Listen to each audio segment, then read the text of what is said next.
Par cet amendement, nous nous opposons à la filialisation de Gares & Connexions, qui est aujourd'hui une direction intégrée à l'EPIC SNCF Mobilités.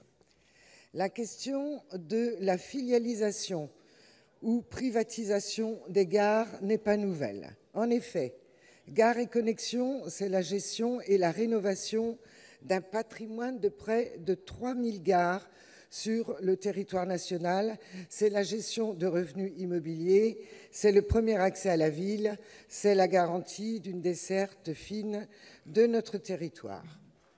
Gares & Connexions, ce sont des enjeux de société, de fluidité, de sécurité. Or, ce n'est pas une vue de l'esprit. Le démantèlement des gares de proximité constitue l'un des effets concrets de la privatisation du secteur ferroviaire menée à l'échelle européenne depuis un quart de siècle. D'autres choix que la filialisation sont possibles.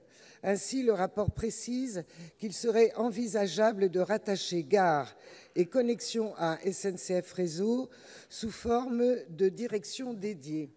Ceci aurait l'avantage de simplifier la gestion patrimoniale des gares en réunissant l'exploitation des bâtiments des gares et celle des quais et de créer un guichet unique pour l'accès des entreprises ferroviaires aux gares. Et seule la dite règle pourrait compromettre ce choix de bon sens. Or, il n'est pas acceptable que la privatisation de Gares & Connexions repose sur des considérations dénuées de fondements autres qu'idéologiques. D'autant que le choix de la filialisation, c'est le démantèlement du patrimoine ferroviaire, patrimoine commun à tous nos concitoyens.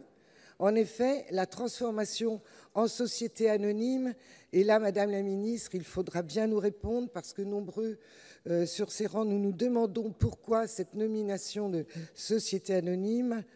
Donc, cette transformation avec des capitaux publics indépendants du groupe public ferroviaire nécessiterait que cette société se voie affecter les bâtiments des gares et de certains actifs de SNCF Réseau. C'est pourquoi nous demandons la suppression de cette disposition.